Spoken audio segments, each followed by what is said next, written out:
भाजपा ने दम है तो नीतीश कुमार मुख्यमंत्री बने रहेंगे ये कहकर लड़े। जो हाल पिछले चुनाव में जदयू का हुआ वो हाल इस बार जदयू के साथ साथ भाजपाइयों का भी होगा।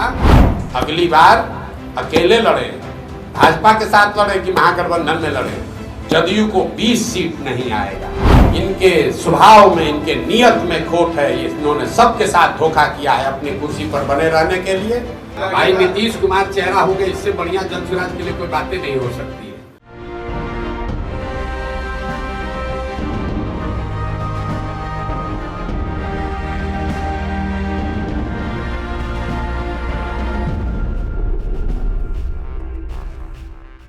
बीजेपी के नेता पिछले कुछ महीनों से लगातार कह रहे हैं कि बिहार में नीतीश कुमार ही एनडीए के नेता हैं और उनके नेतृत्व में ही एनडीए बिहार विधानसभा चुनाव लड़ेगी।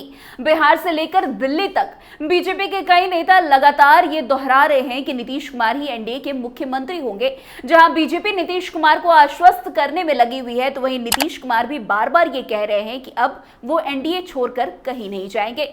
वैसे बीजेपी और नीतीश कुमार के बीच विधानसभा चुनाव के लिए बढ़ते राजनीतिक घटनाक्रम के बीच प्रशांत किशोर ने भाजपा को एक महत्वपूर्ण चुनौती दे दी है।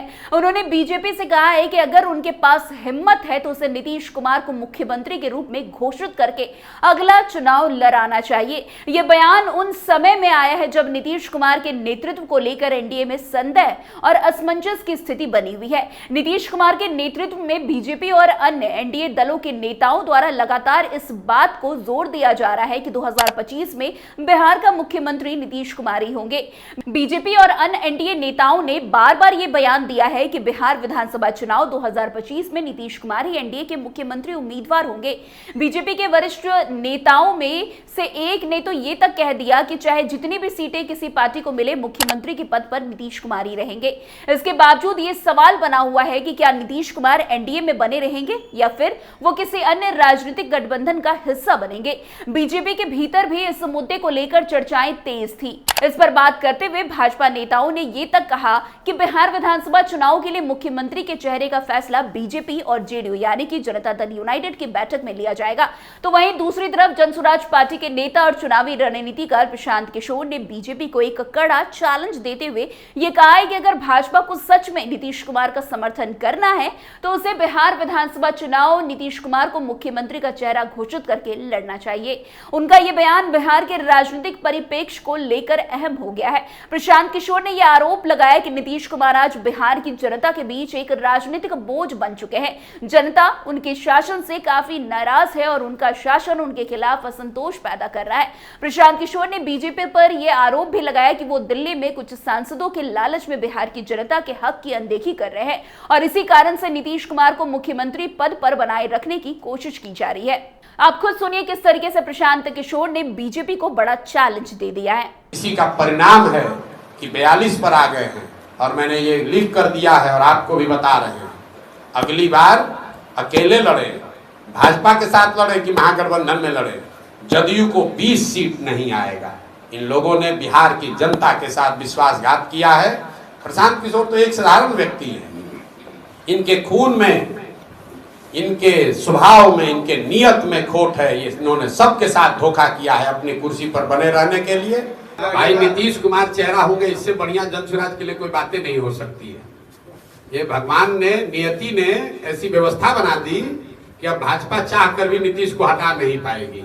और जो आदमी भी नीतीश को चेहरा बनाकर लड़ेगा, आप लोग पत्रकार है, आपको मालूम है कि बिहार की जनता अगर आज किसी एक व्यक्ति सबसे ज्यादा नाराज है वो नीतीश कुमार है। तो नीतीश कुमार राजनीतिक तौर पर इतना बड़ा बोझा बन गए हैं कि कोई कंधा उसको उठा नहीं सकता है। और मैं आपको फिर ये भी बात दोहरा देता हूँ, भाजपा ने दम है तो नीतीश कुमार मुख्यमंत्री बने रहेंगे ये कहकर लड़े। जो हाल पिछले चुनाव में जदयू का हुआ वो हाल इस बार जदयू के साथ साथ भाजपाइयों का भी होगा, क्योंकि लोग ये समझ चुके हैं कि जिस तरीके से कांग्रेस ने लालू के हाथ में बिहार के लोगों का भविष्य और तकदीर बेच दिया था कुछ सांसदों के लालच में, उसी तरीके से भाजपा ने कुछ सांसदों के लालच में बिहार की जनता को जानबूझकर, जानते बूझते कि नीतीश कुमार कुछ नहीं कर रहे हैं, इसके बावजूद बिहार के बच्चों की चिंता न करके भाजपा ने बिहार को नीतीश के हवाले करने का जो निर्णय लिया है, इसका खामियाजा इस बार जदयू से ज्यादा भाजपा को उठाना पड़ेगा। जो हाल कांग्रेस का हुआ कि लालू तो फिर भी ऊपर नीचे होते रहे, कांग्रेस सिरे से साफ हो गई, क्योंकि बिहार में लालू जी जीते अपने दम पर सिर्फ एक बार, बाकी समय कांग्रेस की बैसाखी लगाकर चलते रहे और कांग्रेस ने कभी इस बात की चिंता नहीं की कि बिहार के लोगों का क्या हो रहा है। लालू जी का 10-15 सांसद उनको दिल्ली में मदद करते रहे, इसी नाम पर उन्होंने बिहार के लोगों के भविष्य का सौदा कर लिया। यही हाल करीब करीब भाजपा ने किया है। बिहार में नीतीश कुमार के नेतृत्व को लेकर अब तक स्थिति स्पष्ट नहीं हो पाई है। जहां बीजेपी के कई नेता लगातार ये कह रहे हैं कि नीतीश कुमार ही एनडीए का चेहरा होंगे, तो वहीं नीतीश कुमार भी ये बार बार स्पष्ट कर रहे हैं कि वो एनडीए छोड़कर कहीं नहीं जाएंगे। उनका यह बयान इस बात का संकेत है कि वो इस समय अपने गठबंधन में संतुष्ट हैं और कोई राजनीतिक परिवर्तन नहीं चाहते। हालांकि नीतीश कुमार के साथ जुड़ी ये बात भी सामने आई थी कि कुछ महीनों पहले उनके और बीजेपी के रिश्तों में खटास आई थी और ये चर्चा होने लगी थी कि क्या नीतीश कुमार नाराज हैं या फिर उनके नेतृत्व को लेकर एनडीए में कोई मतभेद उत्पन्न हो गया है। इस संदर्भ में बीजेपी और जेडीयू के नेताओं ने इस बात को स्पष्ट रूप से जवाब देते हुए कहा कि बिहार विधानसभा चुनाव में नीतीश कुमार ही बिहार के उम्मीदवार होंगे, बिहार के मुख्यमंत्री के उम्मीदवार होंगे। वैसे आपको बता दें, बीजेपी के लिए नीतीश कुमार का समर्थन करना एक राजनीतिक मजबूरी बन चुका है। बीजेपी जानती है कि यदि वो नीतीश कुमार को छोड़कर कोई अन्य उम्मीदवार लाती है तो ये कदम उनके गठबंधन को तोड़ सकता है और उनके पक्ष में असंतोष पैदा कर सकता है। बिहार में बीजेपी का अपनी दम पर बहुमत हासिल करना बहुत मुश्किल हो सकता है, खासकर जब जेडीयू जैसी पार्टी के बिना वो सरकार नहीं बना सकती। जेडीयू के पास 12 सांसद है और उनका समर्थन बीजेपी के लिए बेहद जरूरी है। इसके बावजूद बीजेपी ये समझती है कि नीतीश कुमार के नेतृत्व में अगला चुनाव लड़ने का निर्णय लेना उनकी राजनीतिक स्थिति को मजबूत करने के बजाय उसे कमजोर भी कर सकता है। वैसे विपक्षी दलों और इंडिया गठबंधन में शामिल नेताओं ने यह आरोप लगाया है कि बीजेपी नीतीश कुमार को मुख्यमंत्री नहीं बनाएगी। उनका कहना है कि बीजेपी के लिए जरूरी है कि वो नीतीश कुमार को उनके असफल शासन के कारण सत्ता से बाहर करे। इसी मुद्दे में शिवसेना यानी कि यूबीटी के विधायक आदित्य ठाकरे ने यह बयान दिया था कि जो उनके साथ हुआ वही अब नीतीश कुमार के साथ भी हो सकता है। उन्होंने ये तक कहा था कि बीजेपी का उद्देश्य हर क्षेत्रीय पार्टी को तोड़कर अपनी स्थिति मजबूत करना है और बिहार में भी ऐसा ही हो सकता है। आदित्य ठाकरे ने यह भी आशंका जताई कि बीजेपी 2025 में जेडीयू और नीतीश कुमार की स्थिति कमजोर करके सत्ता में आ सकती है। इतना ही नहीं, महाराष्ट्र में हुए राजनीतिक बदलाव के बाद बिहार में भी बीजेपी और उनके सहयोगियों के बीच सत्ता संघर्ष को लेकर चर्चाएं तेज हो गई है। महाराष्ट्र में जहां बीजेपी नेता देवेंद्र फडणवीस को मुख्यमंत्री बनाया गया तो वहीं एकनाथ शिंदे को उप मुख्यमंत्री बनाया गया।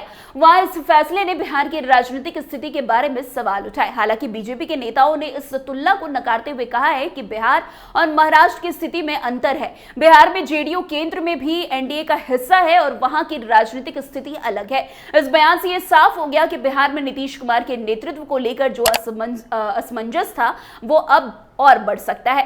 वैसे विधानसभा चुनाव के लिए राजनीतिक समीकरणों में बदलाव और बढ़ते असमंजस के बीच बीजेपी को नीतीश कुमार को मुख्यमंत्री के रूप में स्वीकार करने की चुनौती दी जा रही है। प्रशांत किशोर का यह चैलेंज बीजेपी के लिए राजनीतिक दृष्टि से काफी अहम है, क्योंकि अगर वो नीतीश कुमार को मुख्यमंत्री उम्मीदवार के रूप में स्वीकार करती है तो ये उनकी राजनीतिक स्थिति को मजबूत करने के बजाय उसे कमजोर भी कर सकता है।